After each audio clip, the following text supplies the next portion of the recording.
Hello,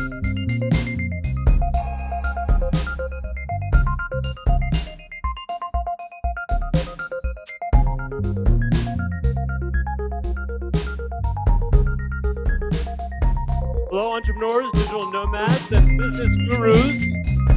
Welcome to Circle Live, the special Ireland edition of our internet talk show. Just for Squarespace Circle members. I'm Sam Z, your community manager. And today we are delighted to be joining you from Squarespace's Ireland offices right in downtown Dublin. As a special treat, we're also going to be joined today by a studio audience for the very first time. Let's give it up for yourselves, our studio audience. So delightful to have you here with us today. And now I'm going to bring up, with wasting no time, I'm going to bring up my Circle Live co-host, team lead for the Channel Partner Program. Please give it up for Sarah Graysdorf.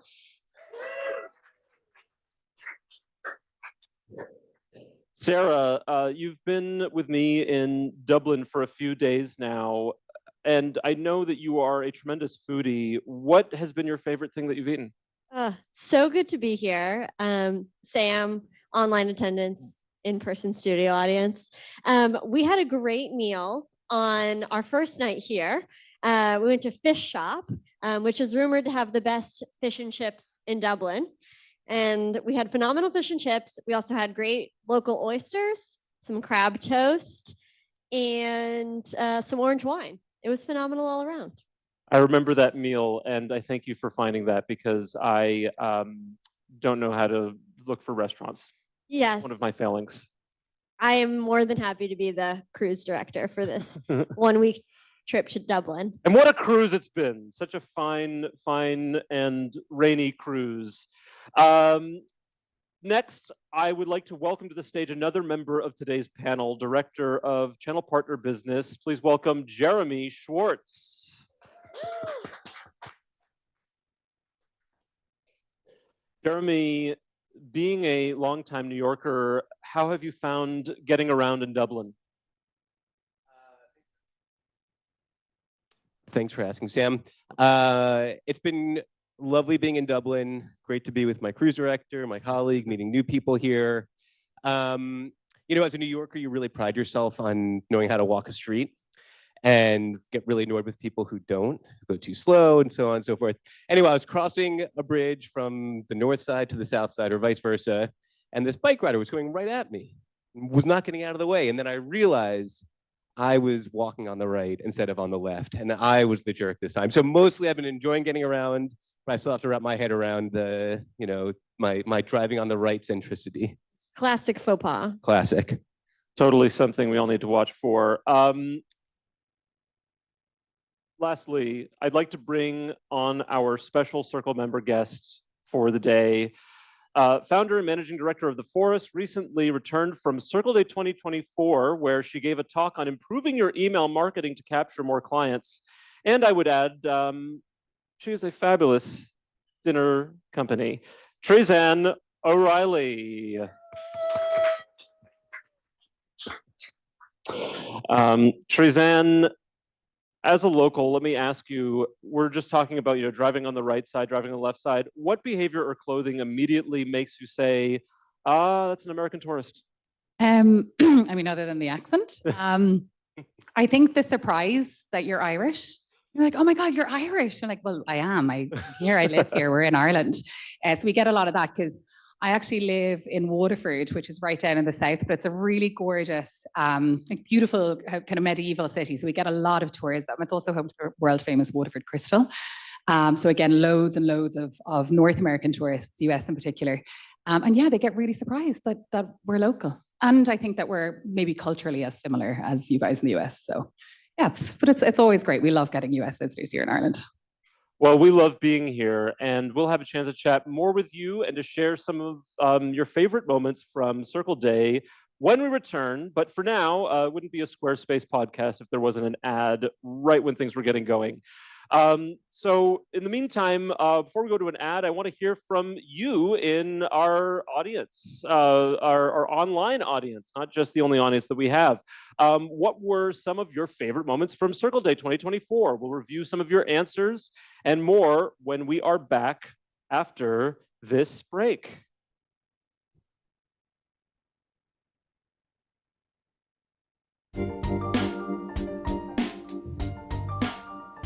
And as always, today's Circle Live is brought to you by the Circle Referral Payment Benefit. In case you missed the announcement at Circle Day, the CRPB is now available everywhere. Every state, every country, every Circle member can now earn $200 for referring a new annual commerce website or $300 for a new annual Digital Product Pro plan. You can also earn by referring new annual Acuity scheduling subscriptions and new annual email campaign subscriptions. Fans of the CRPB say it is still one of the easiest partner programs to sign up for. You can start earning commissions by talking to your clients about the Squarespace products that can help grow their businesses. To sign up for Circle referral benefit payments right now and start working towards the 4 subscription unlock threshold, visit support.squarespace.com and search Circle Referral. So panelists, before the show, I asked each of you what your favorite moments from Circle Day 2024 were. And Sarah, we're going to start with you. Your favorite moment from Circle Day was Omari Harabin's talk about managing multiple content flywheels. I want to start with a question. Before I play it, what about this moment really stuck out to you? Yeah, it was really great to have Omari back on the Circle Day stage.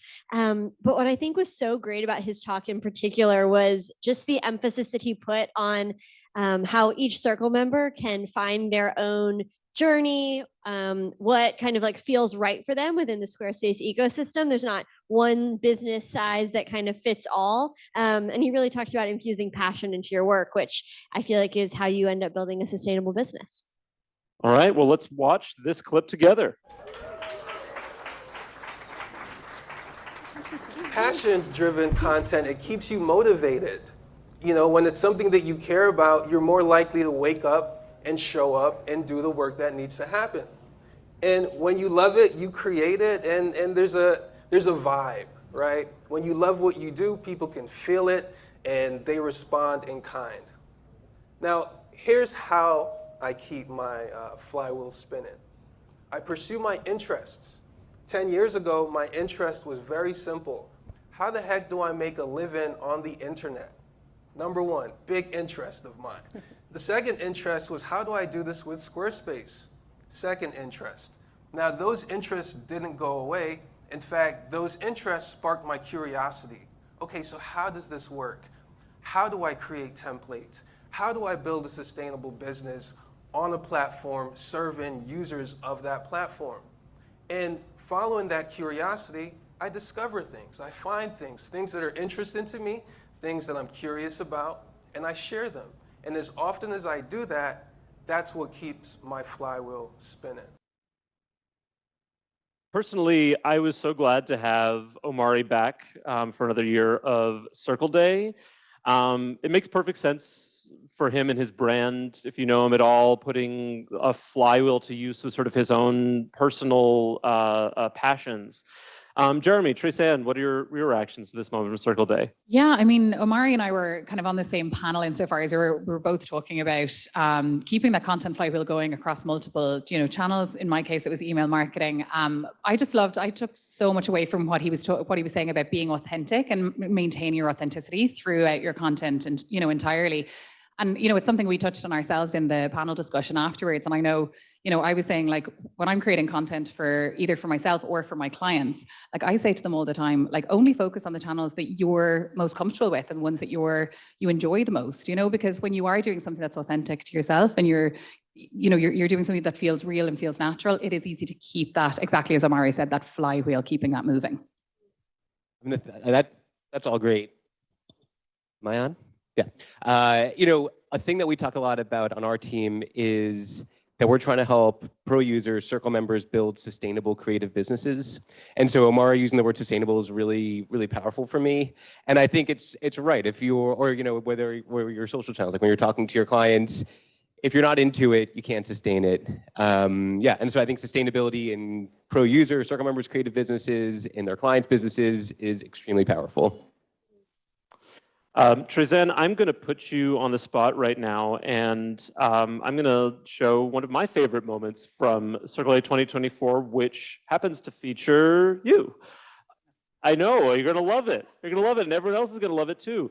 One of the things I think is really impactful about Circle Day is we're talking about the technical side of things, but as with Omari, people are learning about the strategy that goes into marketing, and this is one of those moments. I'll share it right now. This is my biggest piece of advice.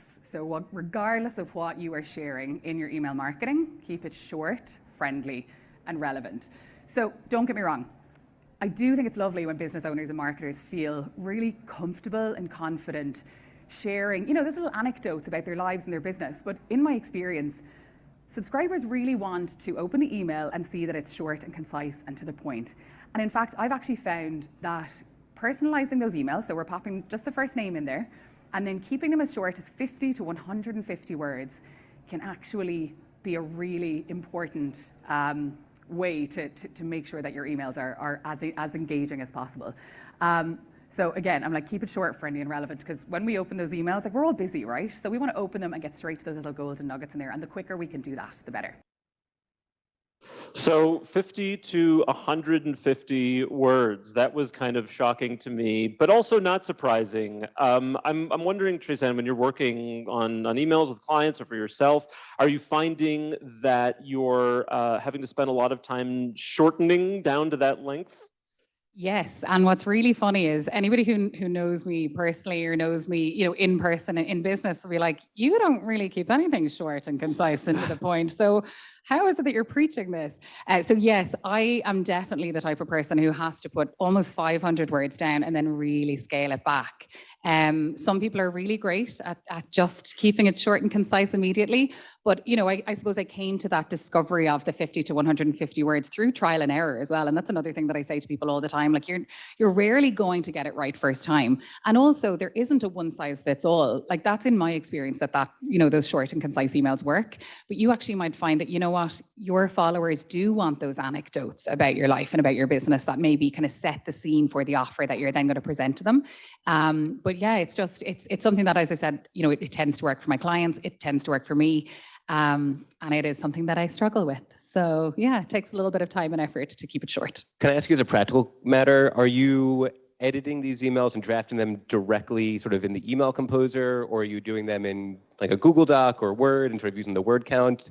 So it's interesting actually you asked that. It could be anywhere. Sometimes I'm like out on a walk or a run, or I'm just pottering around at home and an idea comes to me, so I'll voice note myself on WhatsApp, right? So sometimes that really helps me just craft those really short one-liners that tend to work and convert.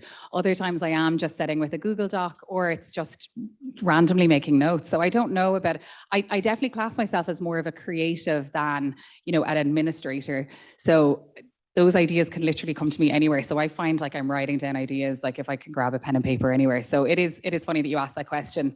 I usually compile them. What I will say is I will then, I'll gather the ideas and put them into a Google Doc and then transfer them into the email marketing from there. So yeah, but the ideas can come anywhere at any time.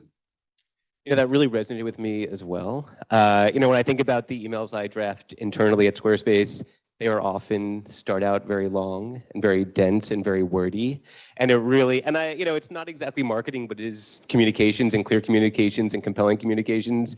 And I don't know that I can do it. And Sarah, you'll have to try and keep me honest from now on, whether I can do my emails in 50 to 150 words, but it's now something for me to aspire to. Do you know what? Try it. And I think sometimes when you give yourself that parameter to try and stay within that boundary, you start to then, it's almost like trying to craft your Instagram bio. You only have a certain amount of characters to work with. So you've got to get really creative with how you present what you want to present in that short space.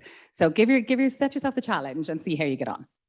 Or you can just send us a 50-word email and then like a 4-minute voice memo with what you actually wanted to say. Oh, I do that a lot as well. Yeah, We yeah. have a lot Follow of up with the colleagues voices. who've taken that approach. Teresanne, I also want to find out from you, what was it like being at Circle Day and presenting from the stage? Oh my God. So I'm going to be totally honest with this. This was like on my vision board for 2024, right? So I watched Circle Day. I kind of joined Circle Day online over the last 2 years. I was like, I want to be there. I want to be in the room, whether I'm just there in the audience or, I was like, goal to be on the stage if they'll let me. So it was amazing that you guys presented that opportunity to me. So first of all, thank you to all of you Squarespace gurus for giving me that chance. But yeah, the energy was amazing. And that, even though you could feel that, and I hope that, even people watching online now, like I hope that you could feel the energy in the room last week if you were tuned in as well. Because what was really nerve-wracking for me was I was the first kind of guest on stage after the CEO was like, having his kind of coffee chat just before me. So no pressure. But I kind of just opened with that, and I immediately felt the energy come back at me from the room. And sometimes once you can break that ice and that the audience in the room kind of has your back and is there to really support you, that was amazing. But that carried through the whole day, whether it was, during our lunch break, like just chatting to all of the other like Circle members and catching up with you guys, from Squarespace HQ as well. The energy was just incredible and everyone was there to support each other. And the other thing, sorry, I know I'm going on now, see, I can't keep things short. The other thing that really stood out to me was that within the Squarespace Circle community, I mean, we all know this as Circle members, people don't gatekeep, right? We share our ideas, we share our resources, and we really share what works for us and what doesn't. And I think that was really evident last week as well. Like there was just a big group of people who were all there to support and like lift each other. Well, you did a great job, even as our first Circle presenter. Started the day on a strong note. I think, it's cool that you mentioned that in between all of the content, those small moments where presenters were like regathering themselves on stage, or like the clicker didn't work exactly as they wanted it to, there's so much humanity in that. And I think what really sets the Squarespace community apart is the like space for that and the kind of acceptance that like we're all just trying our best and like we just want to see each other succeed. And so I loved when people, went up and needed to take an extra breath and there was cheering, we're like, you got it, it's going to be so good. And I totally agree. It totally carried throughout the day. And what I think as well is that, like, what I love is that, us as the Squarespace Circle members, like we are the ones who are creating these Squarespace websites. Again, in my case, it's for clients who are coming to me, and I really try and carry that ethos through when I'm working with my clients as well, regardless of, what they do or what industry they're in. I kind of like to remind them that, like business people are people too. People who run businesses also maybe make mistakes and have to wing it a little bit and sometimes have to do a bit of trial and error. And I think sometimes the more humanity there is in business, regardless of what you're doing, the more people maybe warm to you a little bit. And that can be a really powerful thing when you're trying to make really strong connections with your community or your customers. I think an indicator of how good our community is that people sometimes put up their own websites on the forum and they say, can you please give me feedback? And you've got to be really comfortable and confident that you're not about to get ripped to shreds and that people are not going to just be mean to you for the sake of being mean on the internet, to say, here's my work, here's what I've done, give me your feedback. And the feedback is often like constructive. It's not, you did great, Sarah, no notes. It's, this call to action is a little bit awkward, this color doesn't seem to fit with that. But I think, that would be totally destroyed. It wouldn't happen if there wasn't sort of this generosity of spirit of like, let's, open up, let each other know both sort of what our, like the secrets of our success are, to the extent that there are secrets of success, but also the challenges you face, the hard parts of doing this work. Totally. And like having a community like that who's there to, as you said, to support you, and support can come in the form of constructive criticism. Absolutely. But it really is, it's honestly, I always use the Squarespace Circle as a brand community, as an example of a brand community that has kind of grown holistically, in alignment with the core brand being Squarespace. And, I feel like Squarespace Circle, and you guys can correct me if I'm wrong, but like I've been building Squarespace websites since 2014. So I think I'm around pre-Circle days. And, you know, I think the Squarespace Circle came because us Squarespacers were starting to build our own community around the brand anyway, and start to reach out to each other and share how we use the platform. And you know, and I think I love to see how Squarespace has now provided this platform for us to further nurture that. No, I mean, you got it. So you're around since 2014. I'm around since 2013 at the company. And you're right. I mean, you know, pro users like you sort of emerge kind of organically out of the primordial Squarespace soup. And when I got in touch with you, you know, I did a bunch of customer interviews probably 9 years ago now. And I don't think we actually talked, but I talked to a bunch of other folks.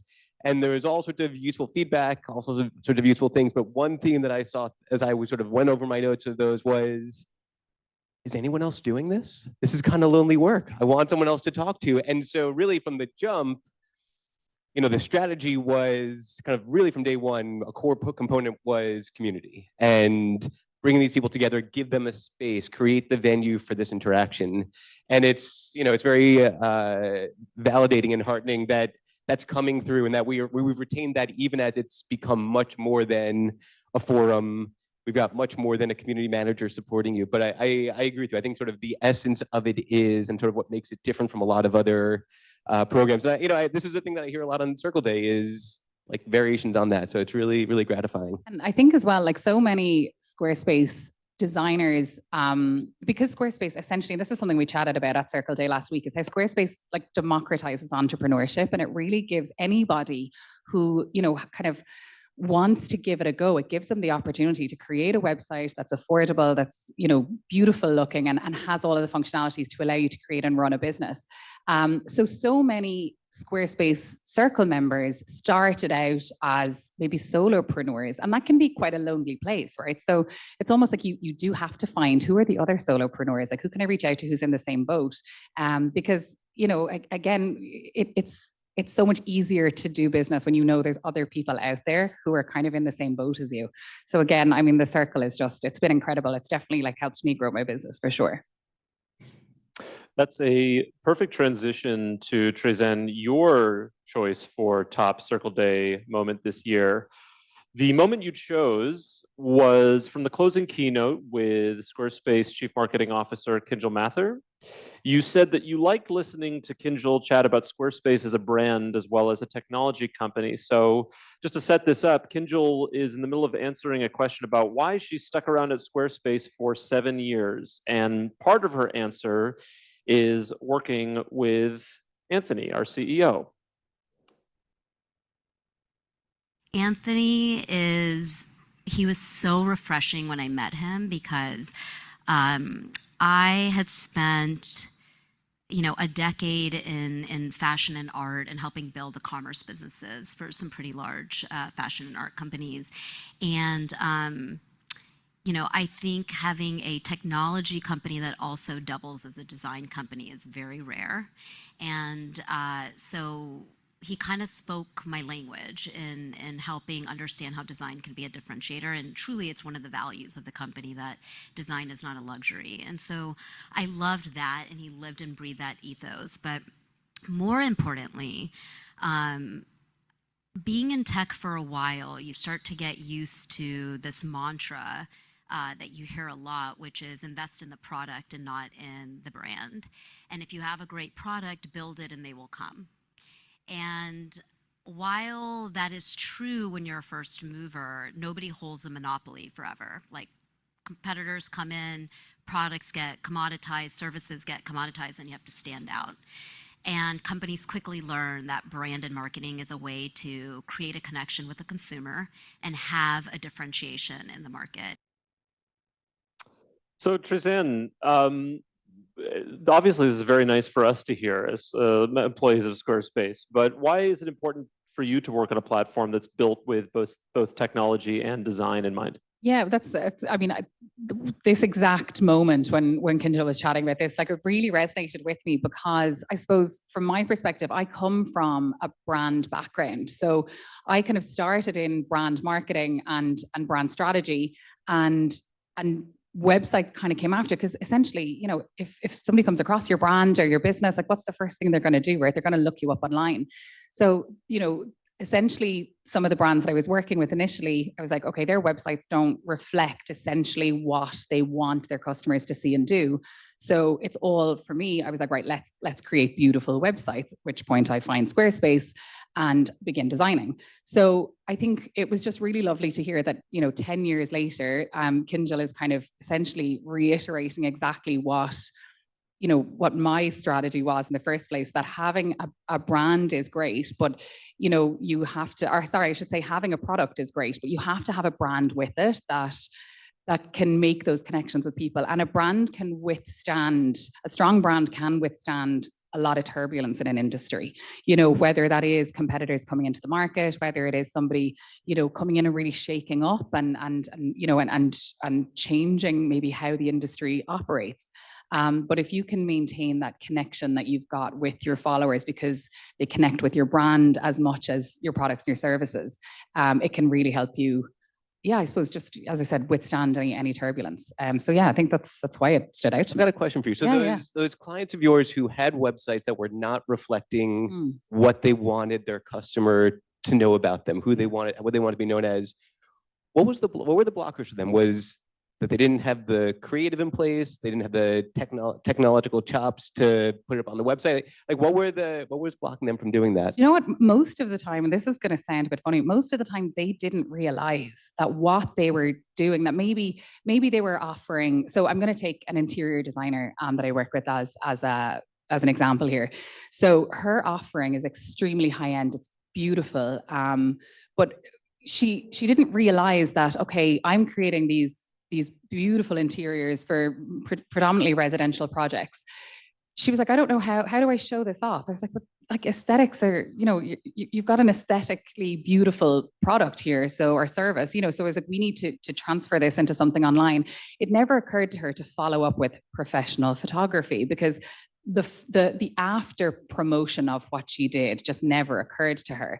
So while she knew that what she did was amazing, her design was beautiful, her selection of, you know, fabrics and furniture and design and layout was exceptional, she didn't know how to communicate it. So I think that's where most of the businesses that I work with, because the other side of it is, right, most business people, or most people in business are not business people. They're experts at what they do, whether they're an interior designer or, you know, a hairstylist, or, you know, they're, you know, an accountant, right? Like maybe they have a better idea of business than most, but, you know, at the end of the day, they may not be a marketer, or they may not be a brand strategist. So oftentimes, I find that these people offer incredible services, maybe provide amazing products, but they just don't know how to communicate what they do, and communicate it in a way that the benefits of what they offer is at the first and foremost of the communications.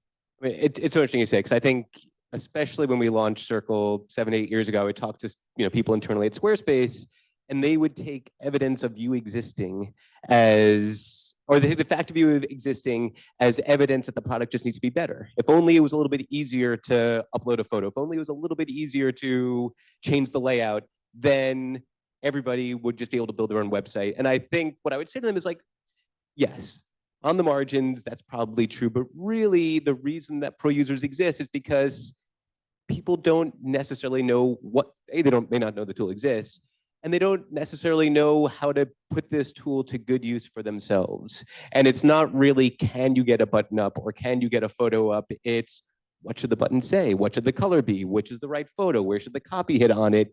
And those are not technology problems. Those are taste and strategy problems. Absolutely. And, you know, just understanding like the fundamentals of it all. Know your customers, know your clients, understand what they want, understand how they use something, and where do they go to look for what it is that you do. And I think if you can really nail into the psyche of your ideal customer as well, because oftentimes people really focus on the core group of people who bring in the most revenue for them, but that core group of people may not actually be the people who are most valuable to you in the long run.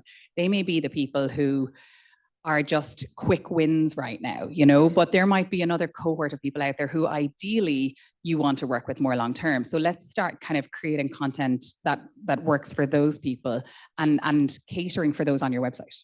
And coming back to sort of this like sustainable business question, it's interesting that you said most valuable, because valuable could mean on all sorts of different dimensions. It could be who's bringing in the most money, but also who are the people who are most interesting and compelling for you to work with. Yeah, absolutely. Sorry, Sarah, jump in. No, I was just going to say that, again, and this is coming back to the sustainability element of a business. Like sometimes you're working with clients and they are, I don't want to say a drain, and they might just be particular customers who come back again and again, but because maybe you're not effectively communicating perhaps the features of a product, and they're buying that product and they're coming back to you with a lot of after sales questions, and there's a lot of time and effort that goes into post sale, or like fixing problems after a sale, or trying to nurture relationships after a sale. It's I think trying to focus on who are the people who we want to do business with every single day, and then creating your website with those people in mind. I think that's where I would see value. I'm always like looking at long-term value and ways to do business a little bit easier, a little bit simpler as well. This conversation was just reminding me back to Omari's talk about spending time creating the content and everything that you're passionate about. But every once in a while at Squarespace HQ, we have customers come in who are hairstylists or yoga teachers or run any sort of business. And we ask them, like, if you had more time, what would you spend it on? And none of them are like, my website. They're all like, I want to, get more like hairstyling appointments, or I want to like be teaching more yoga. None of them want to go back and spend time on their website. But for Circle members, their zone, they're like, we do. Yeah, right. They're like, okay, how can I make this look really great? And I think that, to your point, Jeremy, about like the value of this business is like, how can we connect people who are really passionate about making your website look really good and know how to translate that vision with people who are like, I'm not interested in building my website. I'm interested in like building my business. And I think that's where a lot of the sweet spot is, and why so many Circle members have found success. I think for me as well, it's Squarespace it's such an easy sell to my clients because it's a beautiful platform that makes it easy to create gorgeous looking websites, put the CMS in the back end. I always say to my clients, it's built for you. It's built for you as the business owner. It's not built for me as a developer to manage your website ongoing. So, one of, I suppose, the key benefits that I can offer my clients, and I'm sure other Circle members are doing this time and time again, is saying to them, like, you don't need to pay me a retainer. I'll build a website for you. I will teach you how to access the back end, whether that's an hour-long workshop or we send some training videos. And then even the Squarespace support team is there, and even your knowledge base is incredible, and there's so much help there. But the platform ultimately is so user-friendly that it's really easy for us as designers to put that strategic thinking cap on, build something that looks beautiful and acts and functions really well, and then hand it over to them so that they can manage and maintain it themselves. And then we're always there as a safety net if they're needed. This is a perfect transition, actually, Jeremy, into your moment, which I want to get to. Jeremy, your favorite moment from Circle Day. You spent a little bit of time on stage introducing the day and introducing Kindle at the end of the day, but your favorite moment came from Circle Day World Loop, the encore that played for the European audience. We also, in addition to doing an encore, played a series of live sessions featuring members of the Circle community in the local markets. So let's watch this clip that is your favorite moment from Circle Day. Donc le but ici, c'est vraiment pour arriver à faire quelque chose de similaire, c'est vraiment de vous poser les questions des étapes de votre projet. Vous allez le découper donc en étapes, puis en tâches, et vous allez vous demander pour chacune de ces tâches comment l'optimiser. Donc, comment rendre mon parcours client plus fluide, comment passer moins de temps sur une tâche à faible valeur ajoutée, et comment digitaliser, automatiser, etc. Donc ici, vraiment à cette étape, le but, c'est vraiment de documenter au maximum vos process, de lister la moindre petite action que nécessite l'étape d'un projet pour pouvoir voir un peu l'arborescence de votre produit. Et une fois que cette arborescence-là existe, vous allez pouvoir commencer à essayer de la faire fonctionner un peu en pilote automatique avec des outils no-code, de l'automatisation et grâce à Squarespace, vous allez pouvoir la faire fonctionner en pilote automatique et vous ne serez plus que là pour exécuter des tâches planifiées. All right, so Jeremy, what does that mean? Well, first of all, Sam, I didn't know that when you asked for my favorite moment, I was allowed to vote for myself. But I'll know that for next year. I have no idea what she was saying. I took a bunch of years of French in junior high school. I could probably figure out that she was probably saying standardize your process or something like that. But really what I liked about it was obviously not so much the substance, although I'm sure that was really incredible and valuable as all the rest of it on Circle Day was. It was just to sort of underscore, how far we've come in the last 8 years, to have Circle members around the world doing this work and, bringing this sort of value to whoever it is that she's working with in French-speaking parts of the world. So that was just, as a business person, you want your work to have impact, to have reach, and to sort of see a French speaker talking about her Circle life and her process was just at a sort of personal level a very validating and gratifying moment for me. When you kicked off the Circle community 8 years ago, did you think we'd reach the point where someone was talking about their process as a web designer in French? I don't think I even posed that question to myself. No, this is really, it's bigger and broader than I really ever anticipated, which, I think kind of parallels Squarespace. I've been here a long time. I don't think any of us, you kind of hope and start a company, or you're at a company that's going to go places, but sort of where Squarespace has come and sort of in parallel where the Circle program has come has been, beyond what I think any of us imagined. I mean, am I right in saying 100,000 Circle members now? Yeah, 100,000 Circle members. Incredible. I mean, it feels amazing to be part of such a massive community. Yeah, it's pretty wild. And I remember, right when we launched Circle, we had a big list of people to email, and within the first month or two, I think we had maybe 10,000 people. And my manager at the time was like, 10,000 people. That's like basically filling up Barclays Center in Brooklyn. And I was like trying to kind of wrap my head around what is 10,000 people or 15,000, whatever it looks like. And 100,000, way back when I went to law school at the University of Michigan. They've got a gigantic football stadium that fits 100,000 people. And so I've got in my head, I've seen 100,000 people all sitting around, and it is an overwhelming amount of people. I know I was using it for any of our Irish Circle members. Croke Park is about 80K. So to think we have Croke Park filled and people on the streets is amazing. We're going to take a quick ad break right now. When we get back, we're going to go into a little Q&A. It could also be more of just sharing more about Circle Day, but we'll be back here with Teresanne O'Reilly, Sarah, and Jeremy.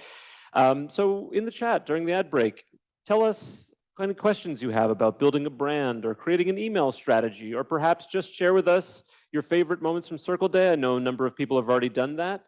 We will be back with you in just a moment.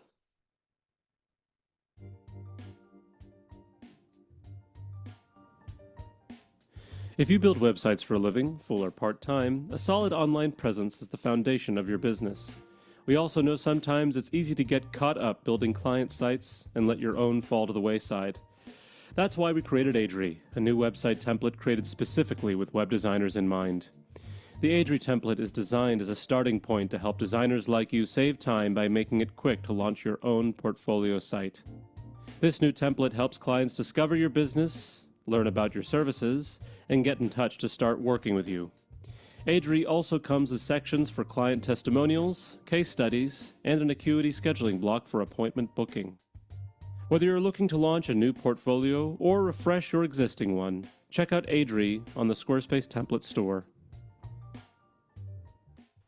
And speaking of the Adri template, some of my favorite moments from Circle Day actually were the Circle Day site showcases, where we asked 6 Circle members all over the world to share their screens and show us how they would turn the Adri template into a custom website for one of their clients. The showcases were a lot of fun to put together, a lot of fun to watch, and you can get some great tips on building Squarespace sites in the process. In case you missed them, we collected them all in a blog post, which Taylor, I believe, is going to share right now in the chat.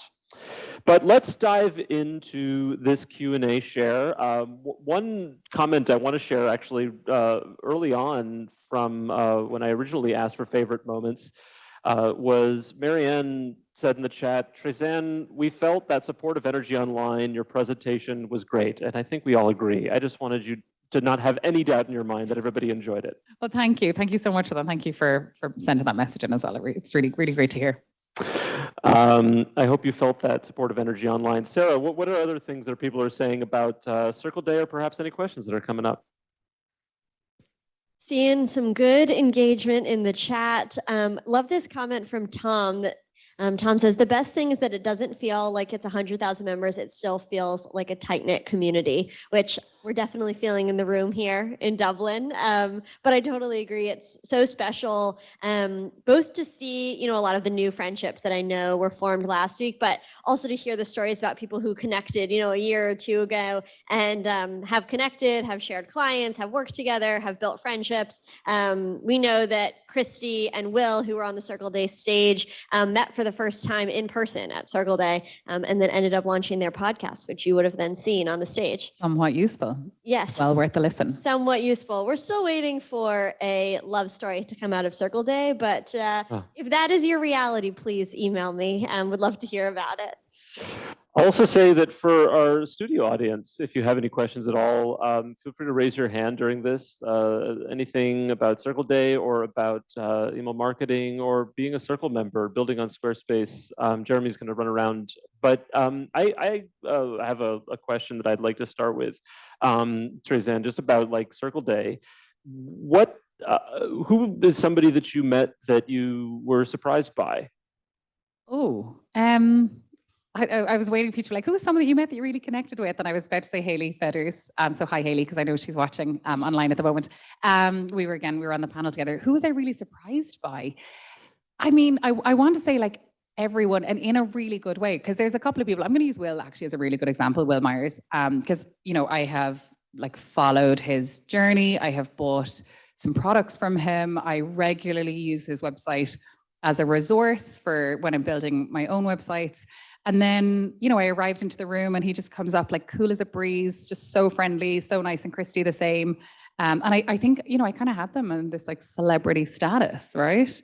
And then just to see that they were just such normal, chill, cool, down to earth people, it just really reinforced for me what I already knew I was feeling from the Circle community. And then that's still there regardless of how successful and well-known these people are. Yeah. So I think that's probably my biggest takeaway. I've been combing through our post-event survey feedback form. If you attended, please fill out the survey. But one of my favorite comments is someone said, got to meet so many people who I've just known as YouTube personalities. And first of all, flattering that we'd have a community that would have YouTube personalities. But I think what's so cool is like people who are out there, like putting Squarespace content out every single day. They're not unattainable people, we're all just, there's that kind of the humanity aspect of it of, we're all just kind of like here in this community around Squarespace. And it's so cool that everyone kind of gets to meet at Circle Day. Yeah, no, totally. It really was. The energy was great in the room. And there was no, as I said, like there's no gatekeeping in the community. Everyone just gets on, chats, so openly and friendly with each other. And I think that was probably my biggest surprise, that people were as nice as I expected and hoped that they would be. Can I tell you guys my biggest surprise? Speaking of micro celebrities within the Squarespace ecosystem, I was chatting with a woman, I'm totally blanking on her name right now, and she told me, she lives in New York, and she told me that she spotted me on Fifth Avenue the week before at a coffee shop. And I was like, well, how'd you know it was me? She was like, I see you at Circle things, and and that was a real big shock. That was the number one surprise is I'm walking the streets of New York thinking I'm just an anonymous 40-something guy, and turns out I'm being spotted in coffee shops. That was a first. Celeb now. Like we're gonna get like a spotted in New York. Squarespace celebs are just like us. You know what we should do? We should do like a Squarespace Circle Day bingo, right? So you've got the faces of all of the Squarespace crew up, and then if you spot them like out in the wild, you like mark them off. Oh, that's another idea to add to the retro. I love that. We are very quickly coming to the end of this very special Circle Day recap / Ireland edition of Circle Live. But before we go, I just want to give some thank yous to the people that you see on the stage. First, Sarah Graysdorf, thank you for emceeing Circle Day. Thanks for finding so many nice places for us to eat in Dublin. And thank you for just joining me on this Dublin adventure. Sarah Graysdorf, everybody, please give it up for her. And Jeremy Schwartz, thank you for joining us on this trip, and thanks for all you do for this Circle community. Thank you for starting it all, and just thanks for being here today. Let's hear for Jeremy. Lastly, Teresanne O'Reilly, thank you for flying all the way to New York for Circle Day and then flying all the way back to Ireland to join us again today. It has been such a delight to have you here, and thank you just for being such a prominent and active member of this community. Let's hear it for Teresanne. Thank you. That is all for today's show. Thank you for joining us live. Let's hear it for our studio audience in Dublin. Give it up for yourselves. Don't be shy about laughing for yourselves. Yeah. Until next Circle Live, I'm Sam Z. And I'm Sarah G. Good. And this is Jeremy Teresanne. You know us all. We're all reminding you not to let auto scrolling get you down. Goodbye, everybody. Thanks, everyone.